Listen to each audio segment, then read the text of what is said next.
ಇದೇ ವಿಷಯದ ಬಗ್ಗೆ ಇವತ್ತು ಮಾತಾಡ್ತೀವಿ. ಹಲವು ಜನ ಗಣ್ಯರು ನಮ್ಮ ಜೊತೆಗಿರ್ತಾರೆ. ನನ್ನ ಕೊಲೀಗ್ ಪ್ರಶಾಂತ್ ನಾಥ್ ಇದ್ದಾರೆ. ಪ್ರಶಾಂತ್, ಕಾರ್ಯಕ್ರಮಕ್ಕೆ ಸ್ವಾಗತ.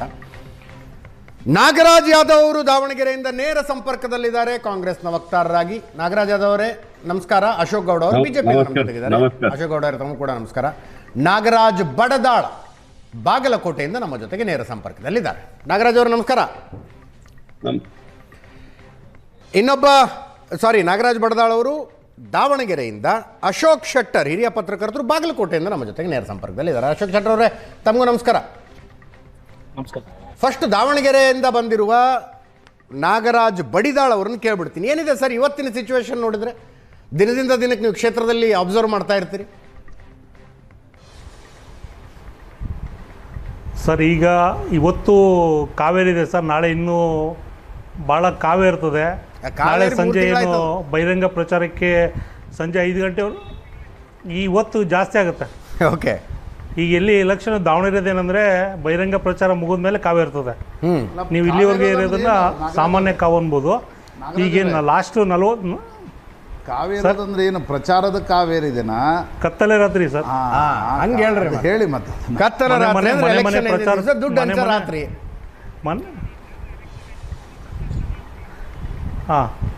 ಆ ಥರ ಜೋರು ಇರುತ್ತೆ ಸರ್. ತಕ್ಕಡಿ ಯಾರ ಕಡೆ ಭಾರ ಆಗ್ತಿದೆ ಅನ್ನಿಸ್ತಿದೆ ನಿಮ್ಗೆ? ಈಗಾಗಲೇ ಏನು ಸರ್, ಅದು ತಕ್ಕಡಿನ ಮೇಲ್ನೋಟಕ್ಕೆ ಎರಡು ಸಮಾಂತರ ಕಂಡ್ರು ಸಹಿತ ಈಗ ನಿನ್ನೆ ಜಮೀರ್ ಅಹಮದ್ ಅವ್ರು ಏನು ಬಂದು ದಾವಣಗೆರೆಯಲ್ಲಿ ಬಂದು ಪತ್ರಿಕಾಗೋಷ್ಠಿ ಮಾಡಿ ಹೇಳಿ ಹೋಗಿದ್ದಾರೆ. ಅದು ಕೆಲವರಿಗೆ ಸಮಾಧಾನ ತಂದಿದೆ, ಕೆಲವರು ಪ್ರಚಾರ ಮಾಡಿಲ್ಲ ಅಂತ ಒಂದು ಬೇಜಾರಿದ್ದಾರೆ. ಆದರೂ ಸಹಿತ ಅವರು ಬಿಡುವಿಲ್ಲದ ಕಾರ್ಯಕ್ರಮದಲ್ಲಿ ಕೇರಳಕ್ಕೆ ಏಪ್ರಿಲ್ 4ರಿಂದ ಹೋಗಿದ್ರು, ಮತ್ತು ಇಲ್ಲಿ ದಾವಣಗೆರೆ ಮುಗಿಸ್ಕೊಂಡು ಬಾಗಲಕೋಟೆಗೆ ಹೋದ್ರು ಅಂತೇಳಿ ಸ್ವತಃ ಸಿ ಎಂ ಅವರೇ ಬೆಳಿಗ್ಗೆ ಹೇಳಿದರು. ಅವ್ರು ಜಮೀರ್ ಅವರು ಒತ್ತಡದಲ್ಲಿದ್ದಾರೆ, ಅವ್ರಿಗೂ ಸ್ಟಾರ್ ಪ್ರಚಾರಕರಾಗಿರೋದ್ರಿಂದ ಅವ್ರು ಬಾಗಲಕೋಟೆ ಮುಗಿಸ್ಕೊಂಡು ಸೀದಾ ಅಲ್ಲಿಗೆ ಹೋಗ್ತಾರೆ. ಹಾಗಾಗಿ ಇಲ್ಲಿ ಪ್ರೆಸ್ ಮೀಟ್ ಮಾಡ್ಕೊಂಡು ಹೋಗಿದ್ದಾರೆ. ಇವರಿಬ್ಬರ ಮಧ್ಯೆ ಯಾವುದೇ ಮುನಿಸಿಲ್ಲ. ಕೆಲವರು ಹೇಳ್ತಾರೆ ಜಮೀರ್ ಬಂದ್ರು ಪ್ರಚಾರ ಮಾಡಿದ್ರು ಆಯ್ತು, ಅಲ್ಲಿಗೆ ಮುಸ್ಲಿಂ ಅಸಮಾಧಾನ ತಣ್ಣಗಾಯ್ತು ಅಂತ ಕೆಲವರು ಹೇಳ್ತಾರೆ. ಇನ್ನು ಕೆಲವರು ಮಾಡಬೇಕಾದ ರೀತಿಯಲ್ಲಿ ಪ್ರಚಾರ ಮಾಡದೇನೆ ಸಂದೇಶ ಕೊಟ್ಟು ಹೋದ್ರು ಜಮೀರ್ ಅವರು ಅಂತಾರೆ. ಯಾವ್ದು ಸತ್ಯ? ಆ ಥರ ಸೋಷಿಯಲ್ ಮೀಡಿಯಾದೊಳಗೆ ಇದು ಮಾಡ್ತಿದ್ದಾರೆ ಸರ್. ಈಗ ಅಬ್ದುಲ್ ಜಬ್ಬಾರ್ ಅವ್ರನ್ನು ನಾನು ಮಾತಾಡ್ತೀನಿ ಅಂತ ಹೇಳಿದ್ದಾರೆ ಅವ್ರು ನಿನ್ನೆ. ಏನಾಗಿದೆ ಅಂದರೆ, ಈಗೇನು ಅಬ್ದುಲ್ ಜಬ್ಬಾರ್ ಅವ್ರನ್ನ ಈ 48 ಗಂಟೆ ಏನಿದೆ ಸಿದ್ದರಾಮಯ್ಯ ಅವ್ರು ಇಲ್ಲೇ ಇರೋದ್ರಿಂದ, ಇಲ್ಲೇ ಬಂದಿರೋದ್ರಿಂದ ಫೋನ್ ಆಗಾದರೂ ಮಾತಾಡಿರ್ಬೋದು, ಇಲ್ಲ ಕರ್ಸ್ಕೊಂಡಾದರೂ ಮಾತಾಡಿರ್ಬೋದು, ನಾಳೆ ಆದರೂ ಮಾತಾಡ್ಬೋದು. ಮುಖಂಡರುಗಳು ಮನವೊಲಿಸೋ ಪ್ರಯತ್ನ ಅಂತೂ ಮಾಡ್ತಿದ್ದಾರೆ. ಜಬ್ಬಾರ್ ಅವರು ನನಗೆ ಅನಾರೋಗ್ಯ ಇತ್ತು, ಆಸ್ಪತ್ರೆ ದಾಖಲಾಗಿದೆ, ನನಗೆ ಯಾರು ಈವರೆಗೂ ಸಂಪರ್ಕ ಮಾಡಿಲ್ಲ ಅಂತ ಅವರು ಕರೆದ್ರೆ ನಾನು ಹೋಗ್ತೀನಿ ಅಂತ ಹೇಳಿದ್ದಾರೆ. ಅವರು ಮನೇಲಿ ಕೂತ್ಕೊಂಡೆ ನಾವು ಪ್ರಚಾರಕ್ಕೆ ಏನು ಬೇಕೋ ಪಕ್ಷದ ಗೆಲುವಿಗೆ ಅದು ಪ್ರಯತ್ನ ಪಡ್ತಿದ್ದೀನಿ ಅಂತ ಹೇಳ್ತಿದ್ದಾರೆ. ಮಲ್ಲಿಕಾರ್ಜುನ್ ಅವರು ಸಹಿತ ಏನು ಅಲ್ಪಸಂಖ್ಯಾತರ ಮುಖಂಡರು ನಿರಂತರವಾಗಿ ಭೇಟಿ ಮಾಡೋದಾಗಿರ್ಬೋದು, ಅವರು ಅದನ್ನು ಮಾಡ್ತಿದ್ದಾರೆ. ಬಿಜೆಪಿಯವ್ರಿಗೆ ಏನು ಮಾಡ್ತಿದ್ದಾರೆ, ಮುಸ್ಲಿಮ್ಸ್ ಏನು ಅಸಮಾಧಾನಗೊಂಡಿದ್ದಾರೆ ಅದ್ರ ಲಾಭ ನಮಗೆ ಸಿಗ್ಲಿ ಅನ್ನೋ ಕಾರಣಕ್ಕೆ ಅವರು ಸಹಿತ ಅವ್ರ ಪ್ರಯತ್ನ ಅವ್ರು ಮಾಡ್ತಿದ್ದಾರೆ. ಈಗ ಬಿಜೆಪಿ ನಾಯಕರುಗಳು ಕ್ಯಾಮ್ರಾದ ಮುಂದೆ ಮಾತಾಡ್ತಾರಲ್ಲ ಪ್ರೆಸ್ ಮೀಟ್ನಲ್ಲಿ, ಅಜ್ಜ, ಮಗ, ಸೊಸೆ, ಮೊಮ್ಮಗ, ಒಂದೇ ಕುಟುಂಬಕ್ಕ, ಈ ಥರ ಏನು ಮಾತಾಡ್ತಾರಲ್ಲ, ಇದು ಬರೀ ಬಿಜೆಪಿ ನಾಯಕರುಗಳ ಪ್ರೆಸ್ ಮೀಟ್ನಲ್ಲಿ ಮಾತಾಡೋದಕ್ಕಿದೆಯಾ ಅಥವಾ ಗ್ರೌಂಡ್ ಲೆವೆಲ್ನಲ್ಲಿ ಜನ ಮಾತಾಡ್ತಾರ? ಅದನ್ನು ಮಾತಾಡ್ತೀರಿ ಸರ್. ಅದು ಹೋದ ಕಡೆಗೆಲ್ಲ ಆ ಥರ ಮಾತುಗಳು ಬರ್ತಿದ್ದಾವೆ, ಸಹಜವಾಗಿ ಕೇಳ್ತಿದ್ದಾವೆ.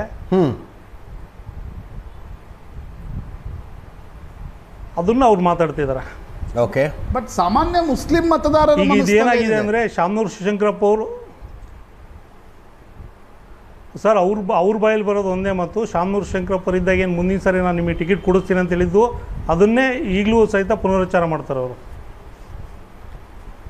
ಈಗ ಓಟ್ ಹಾಕುವಾಗ ಕೊನೆಗೆ ಏನು ಮಾಡ್ತಾರೆ, ಕಾಂಗ್ರೆಸ್ ಅಂತ ಓಟ್ ಹಾಕ್ತಾರೆ. ಅನಿವಾರ್ಯ ಇದು ನಿಮ್ಗೇನು ಅನ್ಸುತ್ತೆ ಅಂದರೆ, ಈಗ ಓಟ್ ಹಾಕೋ ದಿನ ಬಂತಪ್ಪ 9ನೇ ತಾರೀಕು, ಯಾಕಂದರೆ ಮುಸಲ್ಮಾನ್ ಬಹುತೇಕ ಈ ರೀತಿ ಕ್ಷೇತ್ರಗಳಲ್ಲಿ ಮುಸಲ್ಮಾನರಿಗೇನು ಬೇರೆ ಆಪ್ಷನ್ಗಳಿಲ್ಲ, ಕಾಂಗ್ರೆಸ್ಸಿಗೆ ಓಟ್ ಹಾಕ್ತಾ ಬಂದಿದ್ದಾರೆ ತಲೆಮಾರುಗಳಿಂದ.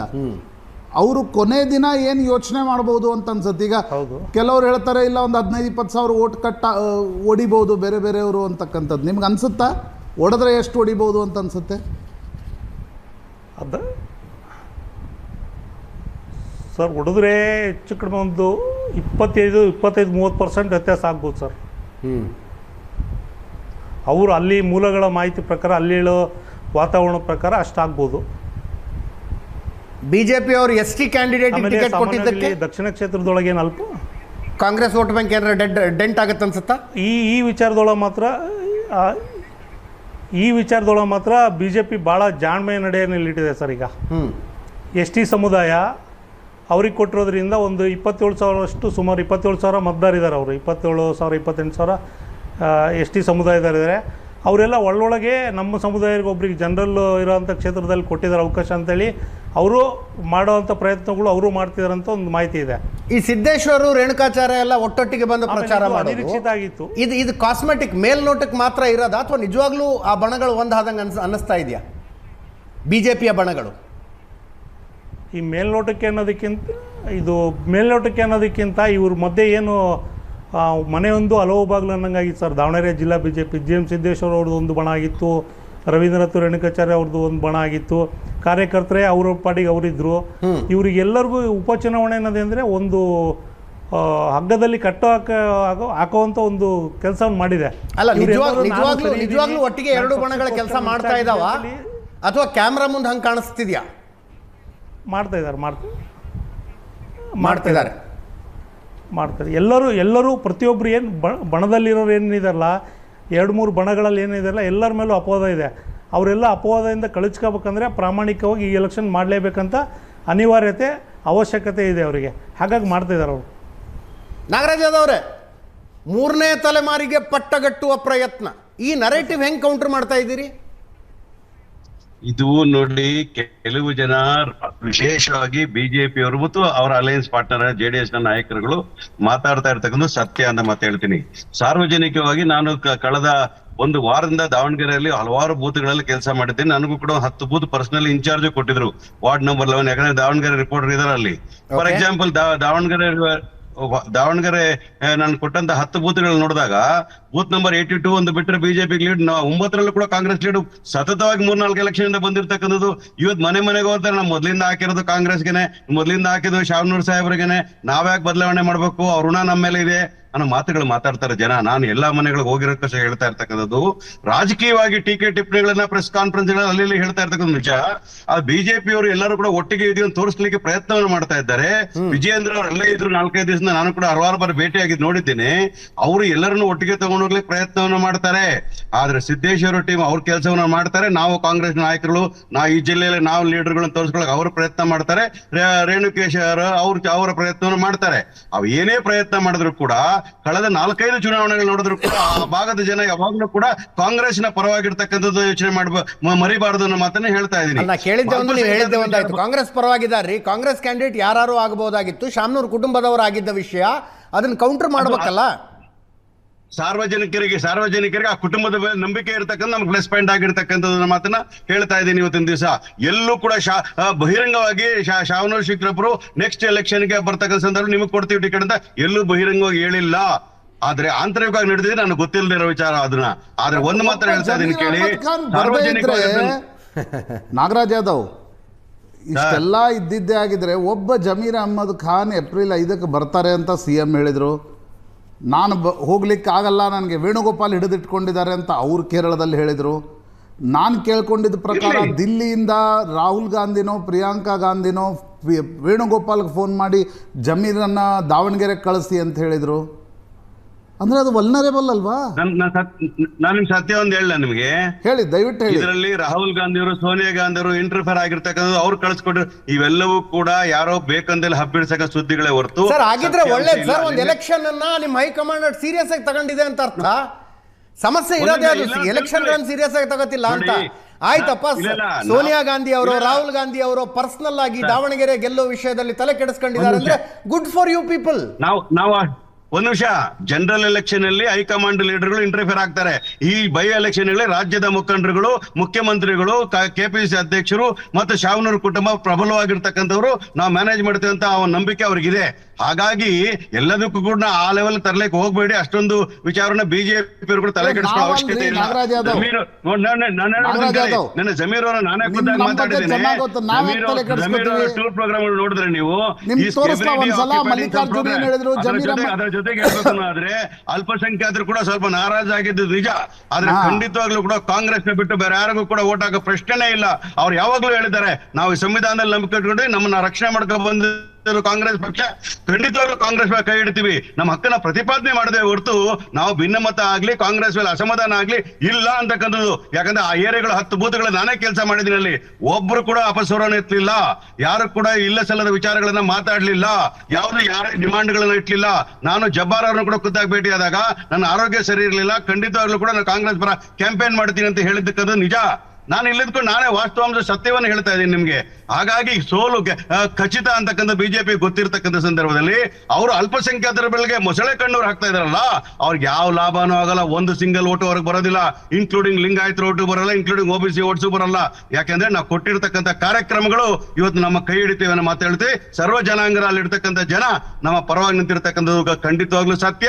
27-28 ಸಾವಿರ ಏನು ಶಾವನೂರು ಶೀಘ್ರ ತಗೊಂಡಿದ್ರು ಅದಕ್ಕಿಂತ ಹೆಚ್ಚು ಮತದಲ್ಲಿ ಸಮರ್ಥ ಕ್ಯಾಂಡಿಡೇಟ್ ಖಂಡಿತವಾಗ್ಲೂ ಗೆಲ್ತಾರೆ ಅನ್ನೋ ಮಾತನ್ನು ಹೇಳ್ತೀವಿ. ಎಸ್, ಒಂದು ನಿಮಿಷ ಅಶೋಕ್ ಗೌಡ್ರೆ.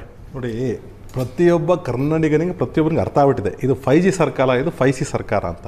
5C ಅಂದರೆ ಡಿಫೈನ್ ಮಾಡಬೇಕು. ಒಂದು ಕರಪ್ಷನ್ನು, ಕ್ರೈಸಸ್ಸು, ರಾಜ್ಯದಲ್ಲಿ ಕ್ರೈಸಿಸ್ ಆಗ್ತಿದೆ, ಜೊತೆಗೆ ಕ್ರೈಮ್ ಜಾಸ್ತಿ ಆಗಿದೆ, ಕೊಲ್ಯಾಪ್ಸ್ ಆಗಿದೆ ಅಡ್ಮಿನಿಸ್ಟ್ರೇಷನ್, ಜೊತೆಗೆ ಇಲ್ಲ ಕಾಸ್ಟ್ ಮತ್ತು ಕಮ್ಯುನಲೈಸೇಷನ್ ಆಗಿದೆ ಅಂತ ಹೇಳಿ ಜನ ಮಾತಾಡ್ತಿರ್ತಕ್ಕಂಥದ್ದು. ಇದು ನಾವು ಹೇಳ್ತಿರ್ತಕ್ಕಂಥದ್ರಲ್ಲಿ ಜನ ಹೇಳ್ತಿರೋದು. ಅಂದರೆ ಇವರ 5 ಗ್ಯಾರಂಟೀಸ್ ಕೊಟ್ಬಿಟ್ಟಿದ್ದೀವಿ, ಅದರಿಂದ ಗೆದ್ದುಬಿಟ್ಟಿದ್ದೀವಿ, ಆಮೇಲೆ ಹಾಗೆ ಹೀಗೆ ಅಂತೇಳಿ ಆಯಿತು. ಈಗ ನೀವು ಫಸ್ಟ್ ಬಾಗಲಕೋಟೆ ವಿಚಾರಕ್ಕೆ ಹೋಗ್ಬಿಡೋಣ. ಬಾಗಲಕೋಟೆ ನಾನು ಅನಾಲಿಸಿಸ್ ಮಾಡಿಬಿಟ್ಟು ಹೇಳ್ಬಿಡ್ತೀನಿ. 3ನೇ ಬೈ ಎಲೆಕ್ಷನ್ ಇದು. ಒಂದು ನಿಮಿಷ ಒಂದು ನಿಮಿಷ ನಾಗರಾಜ್ ಯಾದವ್ ಮೂರನೇ ಬೈ ಎಲೆಕ್ಷನ್ ಜನರಲ್ ಸೆನ್ಸ್ ಹೇಳ್ಬಿಡ್ತೀನಿ. ಬೈ ಎಲೆಕ್ಷನ್ ಆಡಳಿತ ಯಾವ ಸರ್ಕಾರ ಮಾಡ್ತೀವಿ ಆ ಪಕ್ಷದ ಕಡೆ ಸ್ವಲ್ಪ ಸೆಳೆತಾ ಇರುತ್ತೆ. ಆದ್ರೆ ಅದರಲ್ಲೂ ಬಾಗಲಕೋಟೆ MLA ಗಳು ಸಾವಾಗಿದೆ ಇಲ್ಲಿ. ಇದೇ ಆ ಕಾರಣಕ್ಕಾಗಿ ನಡೀತಾ ಇರೋ ಕಾಂಗ್ರೆಸ್ನವರು ಎರಡೂ ಕಡೆ ಅವ್ರ ಕುಟುಂಬಸ್ಥರಿಗೆ ಟಿಕೆಟ್ ಕೊಟ್ಟಿದ್ದಾರೆ. ಇದೇ ಬಾಗಲಕೋಟಲ್ಲಿ 98 ಬೈ ಎಲೆಕ್ಷನ್ ಆದಾಗ ruling party Janata Dal JH Patel ಸರ್ಕಾರ ಇತ್ತು. ಜನತಾದಳ MLA ಸಾವಾದಾಗ BJP ಅವರು ಗೆದ್ದು ಬರ್ತಾರೆ ಇದೇ ಬಾಗಲಕೋಟೆಯಲ್ಲಿ. ಈಗ ದಾವಣಗೆರೆ ವಿಚಾರ ತೆಗೆದುಕೊಂಡ್ರೆ ನೀವು ಕಾಸ್ಟ್ ವೈಸ್ ನೋಡ್ಕೊಳ್ಳಿ ಹೆಂಗೆ ಹೇಳ್ತೀರಾ. ನಮ್ಮ ನಾಗರಾಜ್ ಯಾದವ್ ಅವರು ಅಂತ ಹೇಳಿದ್ರೆ ಮುಸಲ್ಮಾನರು BJPಗೆ ಓಟ್ ಹಾಕ್ತಿದ್ದಾರೆ ಅನ್ನೋ 100% ಓಟ್ ಹಾಕ್ತಾರೆ ಅನ್ನೋ ನಂಬಿಕೆ ಇಲ್ಲ. ನಮಗೆ ಇರ್ತಾನೆ, ನಮಗೆ ಗೊತ್ತಿದೆ 15-20% ಮುಸಲ್ಮಾನರು BJP ಇಲ್ಲ ಸತ್ಯನೇ. ಆದ್ರೆ ಇನ್ಯಾರಿಗೂ ಹಾಕಿದ್ರೆ ಸಾಕಾಗಿದೆ. ಆಯ್ತು, ತೊಂದರೆ ಇಲ್ಲ. ಒಬ್ರು ಇಂಡಿಪೆಂಡೆಂಟ್ ಕ್ಯಾಂಡಿಡೇಟ್ ಇದ್ದಾರೆ, ಇನ್ನೊಬ್ರು SDPI ಕ್ಯಾಂಡಿಡೇಟ್ ಇದ್ದಾರೆ, ಜೊತೆಗೆ BJP ಕ್ಯಾಂಡಿಡೇಟ್ಗೂ 15-20% ಓಟ್ ಬರ್ತದೆ ಮುಸಲ್ಮಾನರಿಂದ. ಆದರೆ ಕಾಂಗ್ರೆಸ್ ಪಾರ್ಟಿ ಮಾತ್ರ ಓಟ್ ಹಾಕಲ್ಲ. ಯಾಕಂದರೆ ಗೊತ್ತಿದೆ ಅವ್ರಿಗೆ, ಮೊಸಳೆ ಕಣ್ಣೀರು ಯಾರಾದರೂ ಸುರಿಸ್ತಾ ಇದ್ರೆ ಮುಸಲ್ಮಾನರ ಬಗ್ಗೆ ಅದು ಕಾಂಗ್ರೆಸ್ ಪಾರ್ಟಿ, ದಲಿತರ ಬಗ್ಗೆ ಮೊಸಳೆ ಕಣ್ಣೀರು ಸುರಿಸ್ತಾ ಇದ್ರೆ ಅದು ಕಾಂಗ್ರೆಸ್ ಪಾರ್ಟಿ. ಅದು ದಲಿತರಿಗೂ ಗೊತ್ತಿದೆ, ಒಳ ಮೀಸಲಾತಿನ ಜನ ನೋಡಿದ್ದಾರೆ. ಅದರಿಂದಾಗಿ ಕಾಂಗ್ರೆಸ್ ಪಕ್ಷನ ನಂಬತಕ್ಕಂತಹ ಯಾವುದೇ ಪ್ಯಾರಾಮೀಟರ್ ಇವತ್ತು ಕರ್ನಾಟಕದಲ್ಲಿಲ್ಲ. ಕರ್ನಾಟಕದಲ್ಲಿ ಇವತ್ತು ಕೊಲ್ಯಾಪ್ಸ್ ಆಗ್ತಿರ್ತಕ್ಕಂಥ ಸರ್ಕಾರ ಅಂತೇಳಿ ಜನ ಮಾತಾಡ್ತಿದ್ದಾರೆ. ಅಂದರೆ ಇದೇನಾಗಿದೆ ಅಂದರೆ ನಾವು ಪ್ರತಿ ಲಾಸ್ಟ್ ಇಯರು ನೀವು ಬೈ ಎಲೆಕ್ಷನ್ಸ್ನ ಟ್ರೆಂಡ್ ನೋಡಿ ಅಜಿಜ್ಜಿ, ಯಾವಾಗಾದ್ರೂ ಫಸ್ಟ್ 3 ಇಯರ್ಸಲ್ಲಿ ಯಾವುದೇ ನೋಡಿದಾಗ ಕಾಂಗ್ರೆಸ್ ಸ್ಟೆಪ್ ಬೈ ಸ್ಟೆಪ್ ಮೇಲೆ ಹತ್ತೋದಕ್ಕೆ ಒಂದೊಂದು ಏನಂತೀರಿ ನೀವು ಒಂದೊಂದು ಮಾರ್ಕ್ ಇತ್ತಪ್ಪ ಅಲ್ಲಿ. ಉದಾಹರಣೆಗೆ ಸಾದಿಕ್ ಪೈಲ್ವಾನ್ ಟಿಕೆಟ್ ವಾಪಸ್ ತಗೊಂಡ್ರು, ಸ್ವಲ್ಪ ಕಾಂಗ್ರೆಸ್ ಪರವಾಗಾಯಿತು. ಜಮೀರ್ ಅಹಮದ್ ಬರಲ್ಲ ಅಂದರು, ಬಂದರು, ಸ್ವಲ್ಪ ಕಾಂಗ್ರೆಸ್ ಪರವಾಗಾಯಿತು. ಸಿದ್ದರಾಮಯ್ಯನವರು ಒಂದು ದಿವಸ ಅಡಿಷನಲ್ ಪ್ರಚಾರ ಮಾಡಿದ್ರು ಮತ್ತು ಕಾಂಗ್ರೆಸ್ಸಿಗೆ. ಹಂಗೆ ಬಿಜೆಪಿಲಿ ಏನಾಗಿದೆ ಇಲ್ಲ ನೋಡಿ. ನಮ್ಮ ಕೂತಿದ್ದೀವಿ, ಅದರಿಂದ ನಮ್ಮ ಎಲ್ಲ ನಾಯಕರು ದಾವಣಗೆರೆ ಮತ್ತು ಬಾಗಲಕೋಟೆಯಲ್ಲಿ ಠಿಕಾಣಿ ಹೂಡಿದ್ದೇವೆ. ಕಾರ್ಯಕರ್ತರು, ಸಣ್ಣ ಕಾರ್ಯಕರ್ತರು ನಾವು 4-5 ಜನ ವಕ್ತಾರರನ್ನು ಬಿಟ್ಟುಬಿಟ್ಟು ಮಿಕ್ಕಿದವರು ಎಲ್ಲರೂ ಸಹ ಬಾಗಲಕೋಟೆಲೆ ಮತ್ತು ದಾವಣಗೆರೆಯಲ್ಲಿ ಠಿಕಾಣಿ ಹೂಡಿದ್ದೇವೆ. ಕೆಲವರು ತಮಿಳುನಾಡಿಗೆ ಮತ್ತು ಪುದುಚೇರಿಗೆ ಮತ್ತು ಕೇರಳಕ್ಕೆ ಹೋಗಿರ್ತಕ್ಕಂಥದ್ದು ಉಂಟು. ಅಂದರೆ ಅರ್ಥ ಏನು ಅಂತ ಹೇಳಿದ್ರೆ ನಾವು ಅಲ್ಲಿ ಗ್ರೌಂಡಲ್ಲಿ ಕೆಲಸ ಮಾಡ್ತಿದ್ದೀವಿ, ನಮ್ಮ ಸಂಘಟನೆ ಸ್ಟ್ರಾಂಗ್ ಆಗಿದೆ, ಅದು ನಿಮಗೂ ಗೊತ್ತು. ಎರಡನೇ ವಿಚಾರ. ಮೂರನೇ ವಿಚಾರ, ಜಮೀರ್ ಅಹಮದ್ ಅವರು ಪ್ರೆಸ್ ಮೀಟ್ ಮಾಡಿಬಿಟ್ಟು ಒಟ್ಟೋಗ್ಬಿಟ್ರು ಅಂತಂದರೆ ಅದೇ ಒಂದು ಮೆಸೇಜ್ ಕೊಡ್ತಾ ಇದೆ ಮುಸಲ್ಮಾನ್ ಕಮ್ಯುನಿಟಿಗೆ, ದಟ್ ಯಾರು ಓಟ್ ಹಾಕ್ಬಿಡ್ರಪ್ಪ ಕಾಂಗ್ರೆಸ್ ಪಾರ್ಟಿಗೆ ಅಂತಂದ್ಬಿಟ್ಟು ಕ್ಲಿಯರ್ ಕಟ್ ಆಗಿ ಹೇಳ್ತಿದೆ. ಜೊತೆಗೆ ಸಿದ್ದರಾಮಯ್ಯನವ್ರದ್ದು ಇವತ್ತು negative factor, Siddaramaiah is not at positive factor, Siddaramaiah is negative factor today.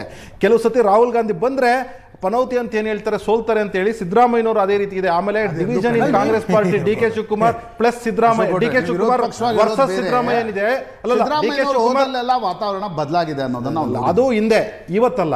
ಯಾಕಂದ್ರೆ ಇವತ್ತಿನ ಸರ್ಕಾರ ತುಂಬಾ ಹಿಂದೆ ಅಲ್ರಿ. ಬೈ ಎಲೆಕ್ಷನ್ 3 ಎಲೆಕ್ಷನ್ ಸೋತಿದ್ದೀರಿ ನೀವು. ಸತ್ಯ.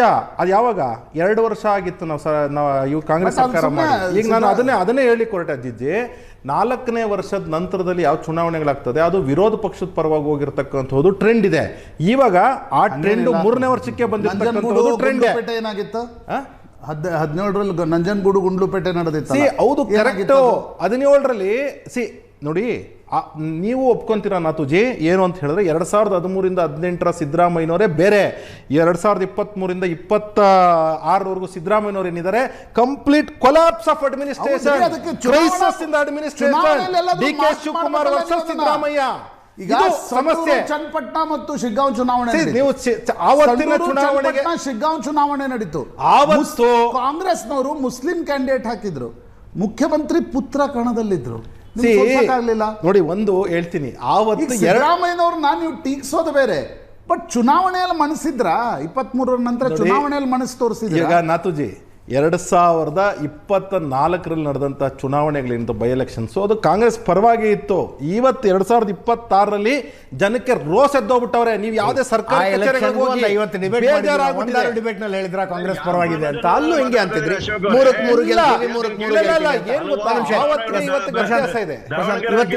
ನಾಗರಾಜ್ ಯಾದವ್ ಒಂದು ನಿಮಿಷ ಬರ್ತೀನಿ please. Nagaraj Yadav welcome to. Nagaraj Yadav ಬರ್ತೀನಿ. ಎಸ್ ಪ್ರಶಾಂತ್, ದಾವಣಗೆರೆ ಏನು ಅನ್ನಿಸ್ತಾ ಇದೆ?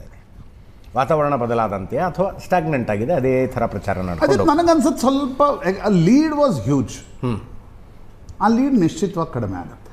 ಅಂದರೆ lead in favour of Congress ಗೆಲ್ಲುವ ಸಾಧ್ಯತೆಗಳು ಜಾಸ್ತಿ ಇರಬಹುದು. ಬಟ್ ಕಳೆದ ಬಾರಿ ಏನು ಶಾಮನೂರು ಶಿವಶಂಕರಪ್ಪನವ್ರಿಗೆ ಲೀಡ್ ಇತ್ತು. ಯಾಕಂದರೆ ಒಂದು ಸರ್ಕಾರ ಇದೆ, ಸರ್ಕಾರಕ್ಕೆ ನ್ಯಾಚುರಲ್ ಆಗಿರ್ತಕ್ಕಂಥ ಒಂದು ರಿಸೋರ್ಸಸ್ ಇರುತ್ತೆ, ಲೀವ್ರೇಜ್ ಪಾಯಿಂಟ್ ಇರುತ್ತೆ. ಬಟ್ ಒಂದು ಗಮನಿಸಬೇಕಾಗಿ ಅಂಡರ್ಲೈನ್ ಮಾಡಬೇಕಾಗಿರ್ತಕ್ಕಂಥದ್ದು, ಬಿ ಜೆ ಪಿ ದಾವಣಗೆರೆಯಲ್ಲೇನು ಒಡೆದ ಮನೆ ಆಗಿತ್ತು, ಅದನ್ನು ಬ್ಯಾಕ್ ಟು ಚಾನೆಲ್ ವಾಪಸ್ ತರುವಲ್ಲಿ ರಾಜ್ಯ ಬಿ ಜೆ ಪಿ ಅಷ್ಟರ ಮಟ್ಟಿಗೆ ಯಶಸ್ವಿ ಆಗಿದೆ. ಬಾಗಲಕೋಟೆಯಲ್ಲೂ ಕೂಡ ನನಗನ್ಸೋದು ಬಿ ಜೆ ಪಿಗೆ ಒಂದು ಅಪ್ಪರ್ ಹ್ಯಾಂಡ್ ಇದೆ. ಬಟ್ ಕೊನೆಯ 2-3 ದಿನ ಏನಾಗುತ್ತೆ ಅಂತಕ್ಕಂಥದ್ದು ನೋಡ್ಬೇಕು. ಎರಡೂ ಕಡೆ ಹಾಗೆ ಇರುತ್ತೆ ಅದು. ಬಟ್ ಸೊಂಡೂರು, ಚನ್ನಪಟ್ಟಣ ಮತ್ತು ಶಿಗ್ಗಾಂವ್ನಲ್ಲೇನು ಒನ್ ಸೈಡೆಡ್ ಕಾಣ್ತಿತ್ತು, ಆ ಒನ್ ಸೈಡೆಡ್ ಇಲ್ಲ. ನಂಬರ್ 2 ತುಂಬ ಗಮನಿಸಬೇಕಾಗಿರ್ತಕ್ಕಂಥ ಸಂಗತಿ ಅಜಿತ್, ರಾಜ್ಯ ಕಾಂಗ್ರೆಸ್ 23ರ ನಂತರ ಮೊದಲ ಬಾರಿ ಸಾರ್ವಜನಿಕವಾಗಿ ಒಡೆದ ಮನೆ ಆಗಿದೆ. ಯಾಕೆಂದರೆ ಮುಸ್ಲಿಂ ಮತಗಳು ಬರ್ತಾವೋ ಇಲ್ವೋ, ಜಮೀರ್ ಬರದೇ ಪ್ರಚಾರಕ್ಕೆ ಬರದೇ ಇದೆ, ಜಮೀರ್ ಬಂದ ತಕ್ಷಣ ಅವ್ರ ಫೋಟೋಗಳನ್ನು ಹಿಡ್ಕೊಂಡಿಲ್ಲ, ಇದೊಂದು ಹೊಸ್ತಿದು ಅಲ್ವಾ? ಹೌದು. ಅಂದರೆ ಸಿದ್ದರಾಮಯ್ಯ, ಡಿ ಕೆ ಶಿವಕುಮಾರ್ ಬಿಟ್ಟರೆ ನಂದು ಒಂದು ಅಸ್ತಿತ್ವ ಇದೆ ಅಂತಕ್ಕಂಥದ್ದನ್ನು ಜಮೀರ್ ತೋರಿಸಿದ್ರು. ಇದು ನನಗನ್ಸುತ್ತೆ ದಾವಣಗೆರೆಯ ಚುನಾವಣೆಯ ಸಂದರ್ಭದಲ್ಲಿ ನಡೆದಿರ್ತಕ್ಕಂಥ ಒಳಜಗಳದ ಪ್ರಕಟೀಕರಣ ಏನಿದೆ, ಇದು ಕಾಂಗ್ರೆಸ್ ಇದನ್ನು ಸರಿಪಡಿಸ್ಕೊಳ್ಳದೆ ಹೋದಲ್ಲಿ ಇದು ಇನ್ನಷ್ಟು ಮುಂದುವರಿತಾ ಹೋಗುತ್ತೆ ಹೊರತು ಇದು ಎಕ್ದಮ್ ಪ್ಯಾಚಪ್ ಆಗಲ್ಲ. ಯಾಕಂದ್ರೆ ಅದರಲ್ಲಿ ಬರೀ ದಾವಣಗೆರೆ ಇಲ್ಲ, ಅಲ್ಲಿ ನಾಯಕತ್ವ ಇದೆ, ಬದಲಾವಣೆ ಇದೆ. ರೈಟ್. ಸಿದ್ದರಾಮಯ್ಯನವ್ರನ್ನ ಮುಂದುವರಿಸ್ತಾರೋ ಇಲ್ವೋ ಅಂತಕ್ಕಂಥದ್ದಿದೆ. ನಾಳೆ ಅಲ್ಲಿ ಈ ಜಾತಿ ಒಳ ಮೀಸಲಾತಿನೂ ಇದೆ, ಜಾತಿ ಗಣತಿನೂ ಇದೆ. ಸೊ ಸಾಕಷ್ಟು ವಿಷಯಗಳಿದೆ. ಈ ಒಡೆದ ಮನೆ ಪ್ಯಾಚಪ್ ಆಗುತ್ತೋ ಇಲ್ವೋ ಅಂತಕ್ಕಂಥದ್ದು ಪ್ರಮುಖವಾಗಿರ್ತಕ್ಕಂಥ ಪ್ರಶ್ನೆ. ಎರಡನೇದು ಬಿ ಜೆ ಪಿಯ ದೃಷ್ಟಿಯಿಂದ ನನಗನ್ಸೋದು ಅಜಿತ್, ಬಹಳ ದಿನಗಳ ನಂತರ, ಬಹುಶಃ ನನಗನ್ಸುತ್ತೆ 21ರಲ್ಲಿ ಯಡಿಯೂರಪ್ಪನವ್ರನ್ನ ತೆಗೆದ ನಂತರ 23ರ ಚುನಾವಣೆ ಕೂಡ ಬಿ ಜೆ ಪಿ ಒಡೆದ ಮನೆ ಆಗಿತ್ತು. ಹೌದು. ನಾವು ಮಂಗಳೂರಿನಲ್ಲೂ ನೋಡಿದ್ವಿ, ಕಟೀಲಿಗೆ ಏನೇನಾಯಿತು ಅದೆಲ್ಲ ನೋಡಿದ್ವಿ. ಎಸ್. ಅದಾದಮೇಲೆ ಬಹಳ ದಿನಗಳ ನಂತರ ಬಿ ಜೆ ಪಿಗೆ ಒಂದು ಪಾಸಿಟಿವ್ ಪಾಯಿಂಟ್ ಅಂದರೆ ನಾಯಕತ್ವಗಳಲ್ಲಿ ಆ ಮಟ್ಟದ ಭಿನ್ನತೆ ಇಲ್ಲ. ನೀವು ಬಸನಗೌಡ ಪಾಟೀಲ್ ಯತ್ನಾಳರನ್ನು ಬಿಟ್ಬಿಡಿ, ಅವ್ರ ಪಾರ್ಟಿಯಿಂದ ಹೊರಗೆ ಹೋಗಿದ್ದಾರೆ. ಉಳಿದ ನಾಯಕರು ಪ್ಯಾಚಪ್ ಆಗಿದಾರೋ, ಹೃದಯಗಳು ಜೋಡಣೆ ಆಗಿವೆಯೋ ಗೊತ್ತಿಲ್ಲ. ಬಟ್ 28ರ ಚುನಾವಣೆ ಬರ್ತಾ ಇರೋ ಕಾರಣದಿಂದ ನಮಗೊಂದು ಅವಕಾಶ ಸಿಗುತ್ತೆ ಅನ್ನುವ ಕಾರಣಕ್ಕೋಸ್ಕರ ಆದರೂ ಸರಿ ಎಲ್ಲ ಕಾಣಿಸ್ತಾ ಇದೆ.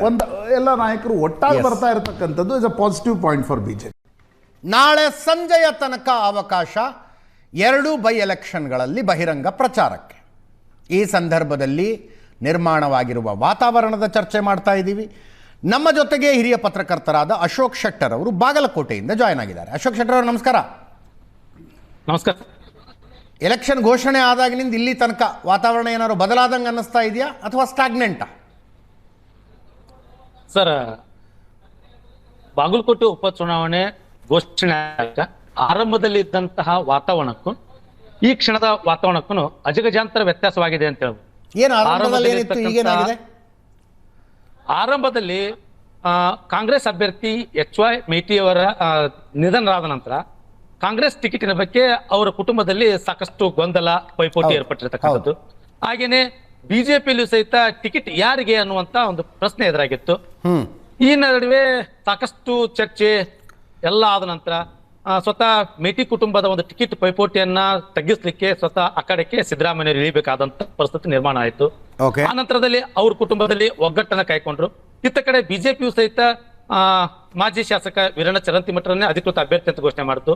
ಹಾಗೆಯೇ ಸ್ಥಳೀಯವಾಗಿರ್ತಕ್ಕಂಥ ಮುಖಂಡರ ನಡುವಿನ ದೊಡ್ಡ ಮಟ್ಟದ ಒಂದು ಭಿನ್ನಾಭಿಪ್ರಾಯವನ್ನ ಬಗೆಹರಿಸುವಲ್ಲಿ ರಾಜ್ಯ ಮಟ್ಟದ ನಾಯಕರು ಯಶಸ್ವಿಯಾದರು. ಹೀಗಾಗಿ ಕಾಂಗ್ರೆಸ್ ಮತ್ತು ಬಿಜೆಪಿ ಒಗ್ಗಟ್ಟಿನಿಂದ ಅಖಾಡಕ್ಕೆ ರಂಗ ಪ್ರವೇಶ ಮಾಡಿದ್ರು. ಆರಂಭದಲ್ಲಿ ಮೇಲ್ನೋಟಕ್ಕೆ ಬಿಜೆಪಿ ಬಹಳಷ್ಟು ಮುಂದೆ ಇದೆ ಅನ್ನುವಂಥದ್ದು ಪ್ರಚಾರದ ಅಬ್ಬರದಾಗಿರ್ಬೋದು ಮತ್ತು ವಾತಾವರಣದಲ್ಲಿ. ಆದ್ರೆ ಯಾವಾಗ ಸಿದ್ದರಾಮಯ್ಯನವರು ನಾಮಪತ್ರ ಸಲ್ಲಿಸಲಿಕ್ಕೆ ಬಂದ್ರು, ಆ ನಂತರ ಇಡೀ ಅರ್ಧ ಸರ್ಕಾರ ಬಾಗಲಕೋಟೆಯಲ್ಲಿ ಠಿಕಾಣಿ ಹೂಡಿರ್ತಕ್ಕಂಥದ್ದು. ಸುಮಾರು 30ರಿಂದ 40 ಶಾಸಕರು, ವಿವಿಧ ನಿಗಮ ಮಂಡಳಿ ಅಧ್ಯಕ್ಷರು, ಸಾವಿರಾರು ಬೇರೆ ಬೇರೆ ಜಿಲ್ಲೆಗಳಿಂದ ಬಂದಿರತಕ್ಕಂಥ ಕಾರ್ಯಕರ್ತರು, ಹಾಗೇನೆ ಪಕ್ಷದ ಪದಾಧಿಕಾರಿಗಳು ಇಡೀ ಬಾಗಲಕೋಟೆಯಲ್ಲಿ ಯಾವುದೇ ವಸತಿಗಾಗಿ ಲಾಡ್ಜ್ಗಳು ಸಿಗಲ್ಲ ಅನ್ನುವಂಥಷ್ಟರ ಮಟ್ಟಿಗೆ ಹೊರಗಿನ ದಂಡು ಬಂದು ನಿಂತು ಹಳ್ಳಿಗೆ ಮನೆಗೆ ಬೇರೆ ಬೇರೆ ರೀತಿಯಾದಂಥ, ಅದು ನಿಮಗೆ ಗೊತ್ತು, ಆಡಳಿತ ಸರ್ಕಾರ ಇದೆ, ಜನರನ್ನ ಸೆಳೀಲಿಕ್ಕೆ ಏನೆಲ್ಲ ತಂತ್ರಗಳನ್ನು ಮಾಡಬಹುದು, ಯಾವೆಲ್ಲ ಆಮಿಷಗಳನ್ನು ಒಡ್ಡಬಹುದು, ಯಾವೆಲ್ಲ ಭರವಸೆಗಳನ್ನು ಕೊಡಬಹುದು, ಇವೆಲ್ಲವುಗಳ ಕ್ರೋಢೀಕರಣಗೊಂಡು ಇವತ್ತು ಕಾಂಗ್ರೆಸ್ಸಿನ ಪರಿಸ್ಥಿತಿ ಸುಧಾರಣೆ ಆಗಿದೆ ಅಂತ ಹೇಳ್ಬೋದು. ಹೀಗಾಗಿ ಬಾಗಲಕೋಟೆಯಲ್ಲಿ ಸದ್ಯದ ವಾತಾವರಣ ಸಮಬಲದ ಪೈಪೋಟಿಗೆ ಬಂದು ನಿಂತಿದೆ ಅಂತ ಹೇಳ್ಬೋದು. ಸರ್, ಒಪ್ಕೋತೀರಾ ಪ್ರಶಾಂತ್? ಆರಂಭದಲ್ಲಿ ಬಿಜೆಪಿ ಮುನ್ನಡೆಯಲ್ಲಿತ್ತು, ಕಾಂಗ್ರೆಸ್ ಪಿಕಪ್ ಆಗಿದೆ. ಅದೇ ಈಗ ಮೇಟಿ ಕುಟುಂಬದಲ್ಲಿ ಮೊದಲೊಂದು ರೀತಿಯ 4 ಜನರು ಆ ರೀತಿ ಪೈಪೋಟಿಯಲ್ಲಿದ್ದರು. ಮತ್ತು ನಿಧಾನವಾಗಿ ನೋಡಿ, ಸರ್ಕಾರದಲ್ಲಿ ಇರ್ತಕ್ಕಂಥವ್ರಿಗೊಂದು ಅವಕಾಶ ನಿಶ್ಚಿತವಾಗಿ ಜಾಸ್ತಿ ಇರುತ್ತೆ. ಹೌದು, ಯಾಕಂದರೆ ನೀವು ಯಾರದೇ ವಾರ್ಡಿಗೆ ಒಬ್ಬ ಸಚಿವನನ್ನು ಹೋಗಿ ಕೂಡಿಸಿದ್ರೆ ದೇವಸ್ಥಾನ ಕಟ್ಕೊಡ್ತೀರಾ, ರಸ್ತೆ ಕಟ್ಕೊಡ್ತೀರಾ, ಗಟ್ರ ಕಟ್ಕೊಡ್ತೀರಾ, ಇವೇ ಜಾಸ್ತಿ ಇರ್ತವೆ. ಮತ್ತು ಇನ್ನೊಂದು ದೃಷ್ಟಿಯಿಂದ ನೋಡಿದಾಗ ಸರ್ಕಾರದ ಬಳಿ ಇರ್ತಕ್ಕಂಥವ್ರಿಗೆ ರಿಸೋರ್ಸಸ್ ಜಾಸ್ತಿ ಇರ್ತವೆ. ಇದೇನೀಗ ಮುಚ್ಚುಮರೆಯ ವಿಷಯ ಅಲ್ಲ. ಬೈ ಎಲೆಕ್ಷನ್ಸ್ನಲ್ಲಿ ಸರ್ಕಾರದಲ್ಲಿ ಇರ್ತಕ್ಕಂಥವ್ರು ನಿಮ್ಮ ಬಗ್ಗೆ ಮಾತಾಡ್ತಿರೋದು ಲಾಭ ಜಾಸ್ತಿ ಇರ್ತಕ್ಕಂಥದ್ದು ಮುಚ್ಚುಮರೆ ವಿಷಯ ಅಲ್ಲ. ಕಾಂಗ್ರೆಸ್ನ ಸೀಟ್ಗಳು ಅದು ಕೂಡ ಗಣನೆಗೆ ತೆಗೆದುಕೊಳ್ಬೇಕಾಗುತ್ತೆ. ಹೀಗಾಗಿ ನನಗನ್ಸುತ್ತೆ, ಈಗ ಯಾವತ್ತೂ ನೀವು ಬೈ ಎಲೆಕ್ಷನ್ನಲ್ಲಿ ಪತ್ರಕರ್ತರಿಗೆ, ವಿಶ್ಲೇಷಣೆಕಾರರಿಗೆ ಇಲ್ಲ ವಿರೋಧ ಪಕ್ಷದವ್ರು ಗೆಲ್ತಾರೆ ಅಂತಕ್ಕಂಥದ್ದು ಹೇಳಬೇಕಂದ್ರೆ ಆ ರೀತಿಯ ವಾತಾವರಣ ಇರಬೇಕಾಗುತ್ತೆ. ಕರೆಕ್ಟ್. ಬೈ ಡಿಫಾಲ್ಟ್ ವಿಶ್ಲೇಷಣೆ ಇರ್ಬೋದು ಅಥವಾ ವರದಿಗಳಿರ್ಬೋದು ಸರ್ಕಾರದ ಪರವಾಗಿರ್ತಕ್ಕಂಥದ್ದು. ಬಟ್ ನನಗನ್ಸುತ್ತೆ ಅಜಿತ್, ಕಳೆದ 3 ಚುನಾವಣೆಗೆ ಹೋಲಿಸಿದ್ರೆ BJP is giving big time fight.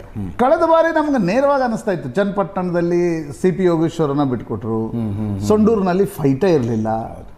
ನಿಮಗೆ ಶಿಗ್ಗಾಂವ್ನಲ್ಲಿ ಫೈಟ್ ಇದ್ರೂ ಕೂಡ ನಿಧಾನವಾಗಿ ಬೊಮ್ಮಾಯಿಯವರು ಒಂದು ರೀತಿ ಬ್ಯಾಕ್ ಫುಟ್ನಲ್ಲಿ ಇದ್ದಂತೆ ಕಂಡು ಬಂತು. ಬೊಮ್ಮಾಯಿಯವ್ರಿಗೆ ಆ ರೀತಿಯ ರಿಪ್ಲೆನಿಶ್ಮೆಂಟ್ಸ್ ಅಂತ ನಾವೇನು ಕರಿತೀವಿ, ಅದು BJP ಕಡೆಯಿಂದಲೂ ಕೂಡ ಕಾಣಲಿಲ್ಲ. ಸತೀಶ್ ಜಾರಕಿಹೊಳಿ ಬಂದು ಕೂತ್ಕೊಂಡು ಶಿವಾನಂದ ಪಾಟೀಲ್ರು ಬಂದು ಕೂತ್ಕೊಂಡ್ರು. ಆ ಒಂದು ಲಾಭ ಕಾಂಗ್ರೆಸ್ಗಿತ್ತು. ಈ ಬಾರಿ ಕೂಡ ನಿಶ್ಚಿತವಾಗಿ 2 ಸೀಟ್ಗಳು ಕಾಂಗ್ರೆಸ್ ಶಾಸಕರೇ ನಿಧನರಾಗಿರೋದ್ರಿಂದ ಆ ಲಾಭ ಕಾಂಗ್ರೆಸ್ಸಿಗೆ ನಿಶ್ಚಿತವಾಗಿದೆ. ಬಟ್ ಏನು ನೋಡ್ಲಿಕ್ಕೆ ಸಿಕ್ತು ಅಂತಂದರೆ, ಜಮೀರ್ ಅಹ್ಮದ್ ಖಾನ್ ಮುನಿಸ್ನಿಂದಾಗಿ ಮುಸ್ಲಿಂ ವೋಟ್ಗಳು ಚದುರು ಹೋಗ್ಬಿಡುತ್ತಾವ, ಎಷ್ಟು ಚದುರು ಹೋಗ್ತವೆ, ಈ ಬಗ್ಗೆ ಒಂದು ಚರ್ಚೆ. ಮೊದಲ ಬಾರಿ ಕಾಂಗ್ರೆಸ್ನ ಬೈ ಡಿಫಾಲ್ಟ್ ವೋಟ್ ಬ್ಯಾಂಕ್ನಲ್ಲಿ ನೋಡಿ, BJP ಲಿಂಗಾಯತರ ವೋಟ್ಗಳನ್ನು ನಾನಂದರೆ ನಿಮಗೊಂದು ಪ್ಯಾರಲಲ್ ಅಂತ ನನಗನ್ಸಿದ್ದೆ. ಸಿದ್ದರಾಮಯ್ಯನವ್ರು ಪ್ರಯತ್ನ ಪಟ್ಟರು, ಇಲ್ಲ ಲಿಂಗಾಯತ ಪ್ರತ್ಯೇಕ ಧರ್ಮದ ಚರ್ಚೆಯನ್ನು ಶುರು ಮಾಡಿ ನಾವು ಲಿಂಗಾಯತರ ವೋಟ್ಗಳನ್ನು ಒಡಿಬಹುದಾ ಅಂತಕ್ಕಂಥದ್ದು. ಬಟ್ ಕೊನೆಗದು ಆ್ಯಕ್ಚುಲಿ ಬೂಮ್ರಾಂಗೂ ಆಯಿತು. Practically it is impossible unless you have a Lingayat candidate. ಎಲ್ಲೆಲ್ಲಿ ಲಿಂಗಾಯತ್ ಕ್ಯಾಂಡಿಡೇಟ್ ಇಲ್ಲಿದ್ರು ಅಲ್ಲಿ 50% ವೋಟ್ ಡಿವೈಡ್ ಆಯಿತು. ಎಲ್ಲೆಲ್ಲಿ ಇಲ್ವೋ ಅಲ್ಲಿ ಲಿಂಗಾಯತರು BJP ಕಡೆ ಬಂದಿದ್ರು.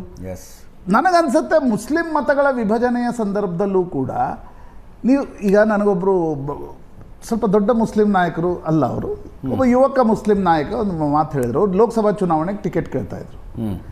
ಟಿಕೆಟ್ ಕೇಳಿದಾಗ ಅವ್ರಿಗೆ ಟಿಕೆಟ್ ಕೊಡಲಿಲ್ಲ. ಇಲ್ಲ, ಮುಸ್ಲಿಂ ಅಭ್ಯರ್ಥಿ ಆಗ್ತೀರಿ, ನಿಮ್ಗೆ ಹೆಂಗೆ ಟಿಕೆಟ್ ಕೊಡೋದು ಅಂತ ಉತ್ತರ ಕರ್ನಾಟಕ ಭಾಗದಲ್ಲಿ.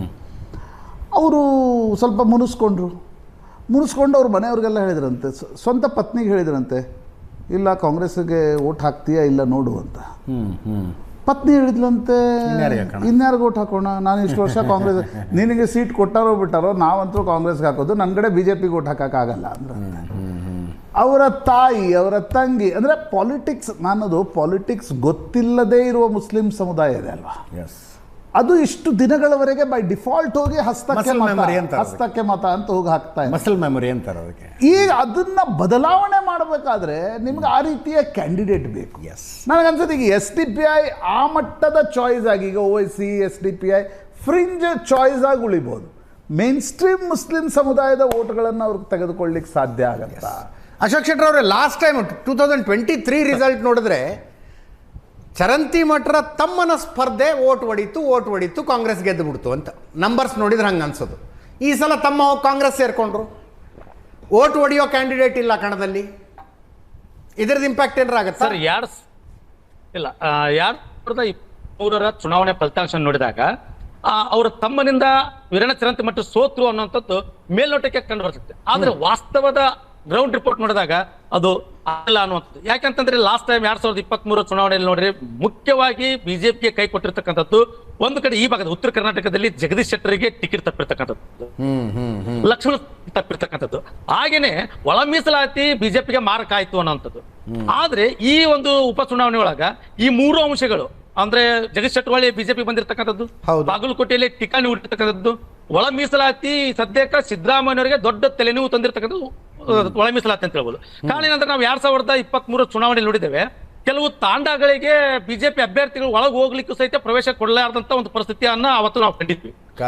ಸಂಪೂರ್ಣ ಭಿನ್ನವಾಗಿರ್ತಕ್ಕಂಥದ್ದು. ಇವತ್ತು ಬಂಜಾರ ಸಮುದಾಯದಲ್ಲಿ ದೊಡ್ಡ ಮಟ್ಟದಲ್ಲಿ ಒಂದು ಬೆಂಬಲ ಬಿಜೆಪಿಗೆ ಕಂಡು ಬರ್ತಾ ಇದೆ.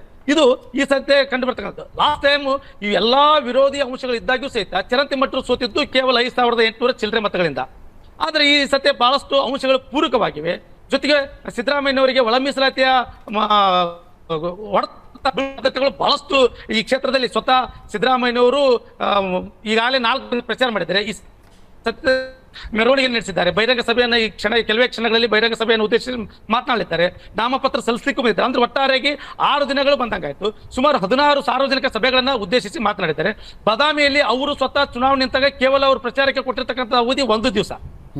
ಇವತ್ತು 16 ಸಭೆಗಳನ್ನ ಮಾಡಿದ್ದಾರೆ, 6 ದಿನಗಳಲ್ಲಿ ನಿಂತಿದ್ದಾರೆ. ಅಂದ್ರೆ ಬಾಗಲಕೋಟೆ ಪರಿಸ್ಥಿತಿ ಹೇಗಿದೆ ಅನ್ನುವಂಥದ್ದು ಅವರಿಗೆ ಮಾಹಿತಿ ಬಂದಿರತಕ್ಕಂಥದ್ದು. ಯಾಕಂದ್ರೆ ಮುಖ್ಯವಾಗಿ ಬಾಗಲಕೋಟೆ ಸಿಟಿ ಏನಿದೆಯಲ್ಲ, ಅದು ಬಾಗಲಕೋಟೆ ಸಿಟಿ ಕಾಂಗ್ರೆಸ್ಗೆ ದೊಡ್ಡ ಒಂದು ಆಗಿದೆ ಅಂತ ಹೇಳ್ಬೋದು. ಎಲ್ಲಾ ಕಡೆ ಹೋದ್ರು, ಬಾಗಲಕೋಟೆ ನಗರ, ಹಳೆಯ ಬಾಗಲಕೋಟೆ ಆಗಿರ್ಬೋದು, ನವನಗರ ಆಗಿರ್ಬೋದು, ವಿದ್ಯಾಗಿರಿ ಆಗಿರ್ಬೋದು, ಇಲ್ಲೆಲ್ಲ ಅವರಿಗೆ ನಿರೀಕ್ಷಿತ ರೀತಿಯಾದಂತಹ ಬೆಂಬಲ ಕಂಡು ಬರ್ತಾ ಇಲ್ಲ. ಇದು ಬಿಜೆಪಿಗಿಂತ ಇದು ಆಡಳಿತ ಕಾಂಗ್ರೆಸ್ ಪಕ್ಷವನ್ನು ನಿದ್ದೆಗೆಡಿಸಿದೆ ಅಂತ ಹೇಳ್ಬೋದು. ಹೀಗಾಗಿನೇ ಸುಮಾರು 14ಕ್ಕೂ ಹೆಚ್ಚು ಸಚಿವರು, 30ಕ್ಕೂ ಹೆಚ್ಚು ಶಾಸಕರು ಹಳ್ಳಿಗಳಲ್ಲಿ ಓಣಿಗೆ ಒಬ್ಬರು ಶಾಸಕರು ಕೆಲಸ ಮಾಡ್ತಾ ಇದ್ದಾರೆ. ಶೆಟ್ಟರ್ ಸಾಹೇಬ್ರೆ, ನಾವೇ ಎಷ್ಟೇ ಇಫೆಕ್ಟ್ಗಳು ಆ ಕಾರಣ ಈ ಕಾರಣ ಹೇಳಿದ್ರು, ಬೈ ಎಲೆಕ್ಷನ್ಸ್ ನಾವು ಬಹಳಷ್ಟು ನೋಡಿದ್ವಿ. ಕತ್ತಲ್ ರಾತ್ರಿ ಎಷ್ಟು ಮಾಡ್ತದ ಅಂತ ಕೇಳ್ಬೋದಾ? ನಂಗೆ ಗೊತ್ತಿಲ್ಲ. ಕತ್ತಲ್ ರಾತ್ರಿಯನ್ನ ಅಧಿಕೃತವಾಗಿ ಹೇಳಿಕೆ ಆಗದಂತ ಗುಟ್ಟು ಅಂತ ನಿಮಗೂ ಗೊತ್ತು. ಏನಾಗುತ್ತೆ ಅಂತಂದ್ರೆ ಆಡಳಿತ ಪಕ್ಷ ಇದೆ, ಸಿದ್ದರಾಮಯ್ಯವ್ರಿಗೂ ಇದ್ರದ್ದು ಬಹಳ ಚೆನ್ನಾಗಿ ಗೊತ್ತಿದೆ. ಯಾಕಂದ್ರೆ ನಿಮಗೂ ಗೊತ್ತು, 2006ರಲ್ಲಿ ಆಡಳಿತ ಪಕ್ಷದ ವಿರುದ್ಧ ಏದಿಸರು ಬಿಟ್ಟು ಚಾಮುಂಡಿಯಲ್ಲಿ ಕೇವಲ 257 ಓಟ್ಗಳಿಂದ ಆಡಳಿತ ಸರ್ಕಾರ ಬಿಜೆಪಿ ಮತ್ತು ಜೆಡಿಎಸ್ ಸರ್ಕಾರವನ್ನ ಸೋಲಿಸಿ ಏದಿಸರು ಬಿಟ್ಟು ಗೆಲ್ತಿರ್ತಾರೆ. ಈಗ ನಾವು ಯಾಕೆ ಇಲ್ಲಿ ನಿರೀಕ್ಷೆ ಮಾಡಬಾರ್ದು ಅನ್ನುವಂತ ನಿರೀಕ್ಷೆಯಲ್ಲಿ ಬಿಜೆಪಿ ಅವರು ಇದ್ದಾರೆ. ಅದಕ್ಕೆ ತಕ್ಕಂತೆ ತಯಾರಿಗಳು ನಡೆದವು. ಪ್ರಶ್ನೆ ಕೇಳೋದಕ್ಕೂ ನಮಗೆ ಮುಜುಗರ. ಪ್ರಶಾಂತ್ ನಾಥ್ ಕೇಳಿದ್ದನ್ನ ನೇರವಾಗಿ ನಾನು ಇನ್ನಷ್ಟು ಡೈರೆಕ್ಟ್ ಆಗಿ ಕೇಳಬಹುದು ಅಂದ್ರೆ ಒಂದು ಓಟಿಗೆ ಏನ್ ರೇಟ್ ನಡೆಯುತ್ತೆ ಅಂತ. ಬಟ್ ಅದ್ ನಾಗರಾಜ್ ಯಾದವ್, ಅಶೋಕ್ ಗೌಡ ಇಬ್ರಿಗೂ ಕಂಡಿರೋಲ್ಲ. ಅವ್ರ ಪಾಪ ಪರಮ ಪ್ರಾಮಾಣಿಕರು. ನೀವು ಕೇಳುವಂತ ಕಾಂಗ್ರೆಸ್ ಆ ಪದದಲ್ಲಿ ನಂಬಿಕೆ ಇಟ್ಕೊಂಡಿಲ್ಲ. ಬಿಜೆಪಿಗೆ ಅನಿವಾರ್ಯ ಇರ್ಬೋದು, ಬಿಜೆಪಿ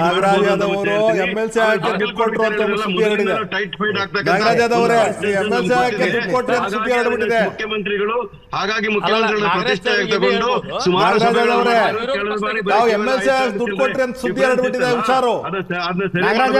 ಹೆಚ್ಚು ನಾವು ಕಾಂಗ್ರೆಸ್ಸಿನ ಸತ್ಯ ಬಿಜೆಪಿಯ ಸತ್ಯ ಅಂತ ಮಾತಾಡ್ತಾ ಇಲ್ಲ, ಪ್ರಜಾಪ್ರಭುತ್ವದ ಸತ್ಯ ಮಾತಾಡ್ತಾ ಇರೋದು. ಎರಡೂ ಕೂಡ ಅರ್ಥ ಮಾಡ್ಕೋಬೇಕು. ಇದು ಜನರಲ್ ಎಲೆಕ್ಷನ್ ಅಲ್ಲ. ಬೈ ಎಲೆಕ್ಷನ್ ಗಳಲ್ಲಿ ಖಂಡಿತವರೆಗೂ ಆಡಳಿತ ಪಕ್ಷದ ಪರವಾಗಿ ಜನ ನಿಂತ್ಕೊಳ್ತಾರೆ. ಎರಡನೇದು ಹೇಳ್ಬೇಕಂದ್ರೆ, ನಾವು ನುಡಿದಂತೆ ನಡೆದಿರ್ತಕ್ಕಂಥವ್ರು ನಮ್ಮ ಮ್ಯಾನಿಫೆಸ್ಟೋ ಕೊಟ್ಟ ಮಾತುಗಳನ್ನ ಇಂಪ್ಲಿಮೆಂಟ್ ಮಾಡಿದ್ರೆ ಇಂಪ್ಲಿಮೆಂಟ್ ಆಗಿಲ್ಲ. 4 ಗ್ಯಾರಂಟಿಗಳು ಸಹ ಫೇಲ್ ಆಗಿದೆ. ಒಬ್ಬರಾದ್ಮೇಲೆ ಎಸ್ ಅಶೋಕ್ ಶೆಟ್ರೆ, ಈಗ ಸರ್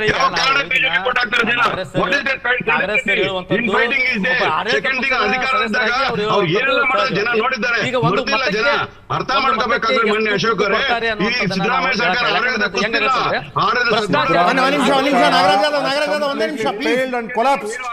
ನಾಗರಾಜ್ ಒಂದೇ ನಿಮಿಷ please. Leading Karnataka to crisis with full corruption.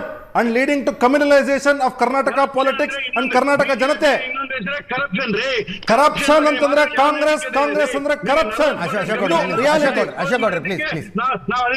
Nagaraj ಅವರೇ, ನಾನು ತಮ್ಮ ಮ್ಯಾನಿಫೆಸ್ಟೋದ 78 ಭರವಸೆಗಳನ್ನ ಓದಿದ್ದೇನೆ. ತಾವು ಮಾಡಿರ್ತಕ್ಕಂಥ ಭರವಸೆಗಳೆಲ್ಲವೂ ಸಹ ಹಸಿ ಸುಳ್ಳು. ನೀವು 6ನೇ ಗ್ಯಾರಂಟಿ ಆದಂತ ಆಶಾ ಕಾರ್ಯಕರ್ತೆಯರಿಗೆ, ಅಂಗನವಾಡಿ ಕಾರ್ಯಕರ್ತರು ಸಂಬಳ ಕೊಟ್ಟಿಲ್ಲ. ಇವತ್ತು ಜನರಲ್ ಎಲೆಕ್ಷನ್ ಮಾತಾಡೋದು, ಬೈ ಎಲೆಕ್ಷನ್ ಮಾತಾಡ್ತಾ ಇದ್ದೀವಿ. ಸುಳ್ಳು ಹೇಳ್ತಾರೆ ನಾಗರಾಜ್ ಅವರು. ಜನರಲ್ ಎಲೆಕ್ಷನ್ ಇನ್ನೆರಡು ವರ್ಷ ಬಿಟ್ಟು ಇದೇ ಮಾತಾಡ್ಬೇಕು ನೀವು. ಅಲ್ಲಲ್ಲ, ಬೈ ಎಲೆಕ್ಷನ್ ಮಾತಾಡ್ತಿದ್ವಿ, ಬೈ ಎಲೆಕ್ಷನ್ ವಿಷಯ ಮಾತಾಡ್ತಿದ್ವಿ. ಬೈ ಎಲೆಕ್ಷನ್ ಏನ್ ಮ್ಯಾಟರ್ ಆಗುತ್ತೆ, ಏನ್ ಮ್ಯಾಟರ್ ಆಗೋದಿಲ್ಲ ಗೊತ್ತಿಲ್ವಾ ನಮ್ಗೆ. ಕಾಂಗ್ರೆಸ್ ಪಾರ್ಟಿ ಅಂದ್ರೆ ಬಿಟ್ರೆ ಸುಳ್ಳು, ಅವ್ರ ಮನೆ ದೇವರೇ ಸುಳ್ಳು. ಎಸ್, ನಾಗರಾಜ್ ಯಾದವ್ ಅವರೇ, ನಿಮ್ ಕ್ಯಾಂಡಿಡೇಟ್ ಎಷ್ಟು ಖರ್ಚು ಮಾಡ್ತಾರೆ ಅಂದ್ರೆ ಚುನಾವಣಾ ಆಯೋಗ ನಿಗದಿಪಡಿಸಿದಷ್ಟೇ ಖರ್ಚು ಮಾಡ್ತಾರೆ ಅಂತೀರಿ ನೀವು? ನಾನು ಹೇಳ್ತಾ ಇದ್ದೀನಿ ಕೇಳಿ, ನಾವು ಮಾಡಿರೋ ಕೆಲಸದ ಆಧಾರದ ಮೇಲೆ ಚುನಾವಣೆಗಳು ಮಾಡ್ತೇವೆ. ಖರ್ಚು ಮಾಡೋ ಅವಶ್ಯಕತೆನೇ ಇಲ್ಲ. ಜನನೇ ದುಡ್ಡು ಕೊಡ್ಲಿಕ್ಕೆ ತಯಾರಿದ್ದಾರೆ ನಮಗೆ. ಪ್ರಾಮಾಣಿಕವಾಗಿರ್ತಕ್ಕಂಥ ನಾಗರಾಜ್ ಯಾದವ್ ಇಂಪ್ಲಿಮೆಂಟ್ ಮಾಡಿರೋದಿರ್ಬೋದು, ದಾರಿಯಲ್ಲಿ ನೋಡಿದಾಗ ಜನನೇ ನಮಗೆ ಮತ ಕೊಡ್ತಾರೆ. ಚುಮ್ಮರಿ ಚಾ ಅಂತಾರಲ್ಲ, ಮಂಡಕ್ಕಿ ಚಾ ಕುಡಿದು ಎಲೆಕ್ಷನ್ ಮಾಡ್ತಾ ಇದ್ದಾರೆ ಎರಡು ಪಾರ್ಟಿಯವರು. ಎರಡನೇ ತಿಳ್ಕೊಳ್ಳಿ, ಇದು ಬೈ ಎಲೆಕ್ಷನ್ ಆಗಿದೆ. ಒಂದ್ ಮಾತು ಹೇಳ್ತೀನಿ ಕೇಳಿ, ಇವತ್ತು ಬಿಜೆಪಿ ಎಷ್ಟು ದಿವಾಳಿ ಆಗಿದ್ದಾರೆ ಅಂತಂದ್ರೆ, ಹುಚ್ಚಡಿದ ನಾಯಕರನ್ನ ಕರ್ಕೊಂಡ್ಬಂದು ಕ್ಯಾಂಪೇನ್ ಮಾಡುತ್ತಾರೆ. ಇಲ್ಲಿ ಬಾಗಲಕೋಟೆಯಲ್ಲಿ ಎಂತ ದಿವಾಳಿ ಪ್ರದೀಪ್ ಈಶ್ವರ ಹುಚ್ಚಿದ್ರದು. ಪ್ರದೀಪ್ ಈಶ್ವರ್ಗ ಪ್ರದೀಪ್ ಈಶ್ವರ್ಗೆ ಹುಚ್ಚಿರೋದು ಗೊತ್ತೇ ನಿಮ್ಗೆ? ಪ್ರದೀಪ್ ಈಶ್ವರ್ಗೆ ಬಂದು ಕೆಲಸ ಮಾಡ್ತಾ ಇದೀವಿ, ಮಂತ್ರಿಗಳು ಕೆಲಸ ಮಾಡ್ತಾ ಇದೀವಿ.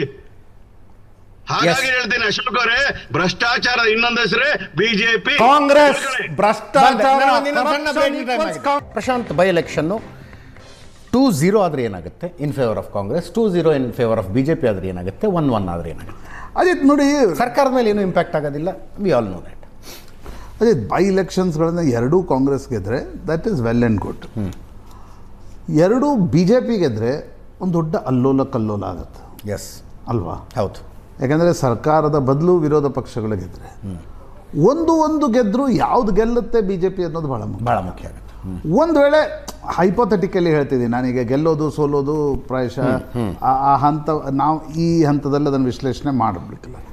ಒಂದು ವೇಳೆ ದಾವಣಗೆರೆಯನ್ನು ಬಿ ಜೆ ಪಿ ಗೆದ್ದರೆ ಕರ್ನಾಟಕದ ಕಾಂಗ್ರೆಸ್ನಲ್ಲಿ ಒಂದು ವಿಚಿತ್ರ ತಳಮಳ ಸಂಕಟ ಶುರುವಾಗುತ್ತೆ. ಯಾಕಂದರೆ ಮುಸ್ಲಿಂ ವೋಟ್ಗಳ ಕಾರಣದಿಂದ ಏನಾದರೂ ಅಲ್ಲಿ ಕಾಂಗ್ರೆಸ್ ಸೋತ್ರೆ, ಶಾಮನೂರು ಶಿವಶಂಕರ್ ಒಬ್ಬ ಲಿಂಗಾಯತ್ ಕ್ಯಾಂಡಿಡೇಟನ್ನು ಮುಸ್ಲಿಂ ಮತಗಳು ಒಡೆದು ಸೋಲಿಸಿದ್ದೆ ಆದಲ್ಲಿ ಅದೊಂದು ರೀತಿಯ ವಿಚಿತ್ರ ಜಾತೀಯ ಸಮೀಕರಣಗಳ ಏನಂತಾರೆ ಅದಲು ಬದಲುವಿಕೆಗೂ ಕೂಡ ಕಾರಣ ಆಗುತ್ತೆ.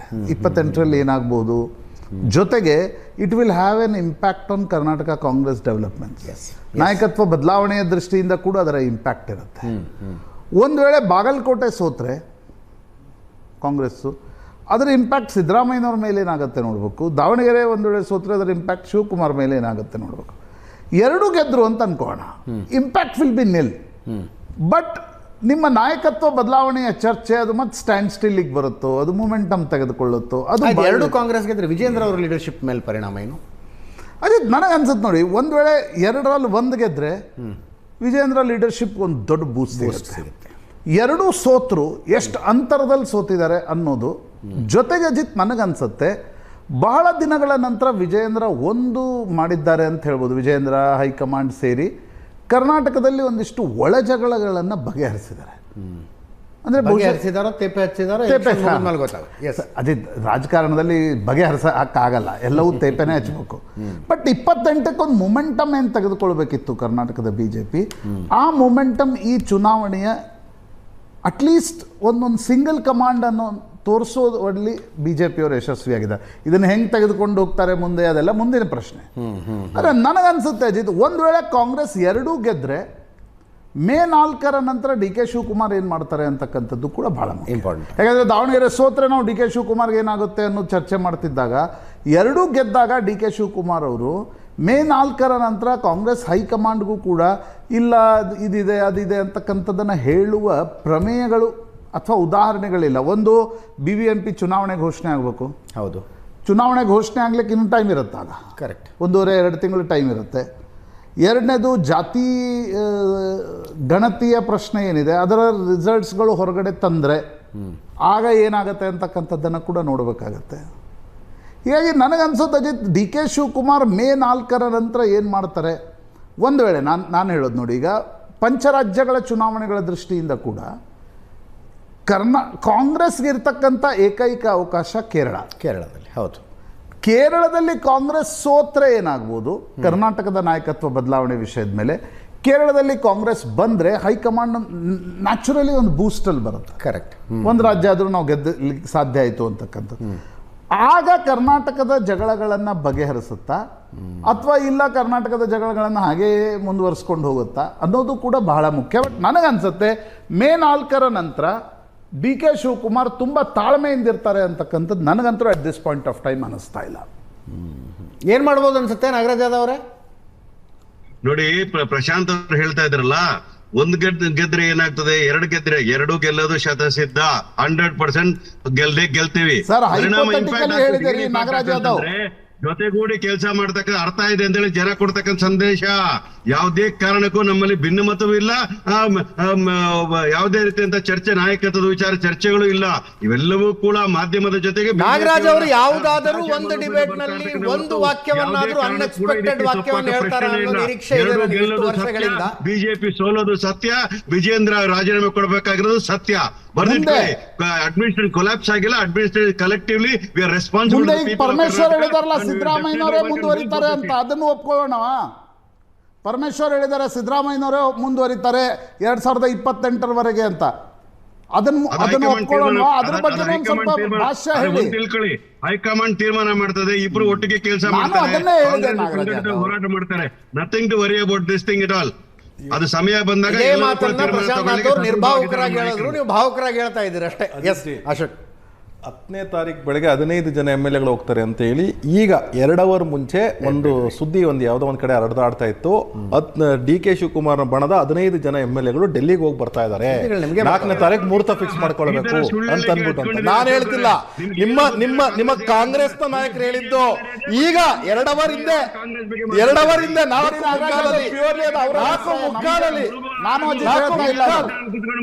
ಎಸ್, ಇಬ್ಬರು ನಾಗರಾಜ್ ಅವರಿಗೆ ಧನ್ಯವಾದ, ಇಬ್ರು ಅಶೋಕ್ ಅವರಿಗೂ ಧನ್ಯವಾದ. Thank you Prashant. ಇದರೊಂದಿಗೆ ಇವತ್ತಿನ ಲೆಫ್ಟ್ ರೈಟ್ ಅಂಡ್ ಸೆಂಟರ್ ಮುಗಿಸ್ತಾ ಇದ್ದೀವಿ. ನೇರ ದಿಟ್ಟ ನಿರಂತರ ಸುದ್ದಿಗಾಗಿ ನೋಡ್ತಾ ಇರಿ ಏಷ್ಯಾನೆಟ್ ಸುವರ್ಣ ನ್ಯೂಸ್.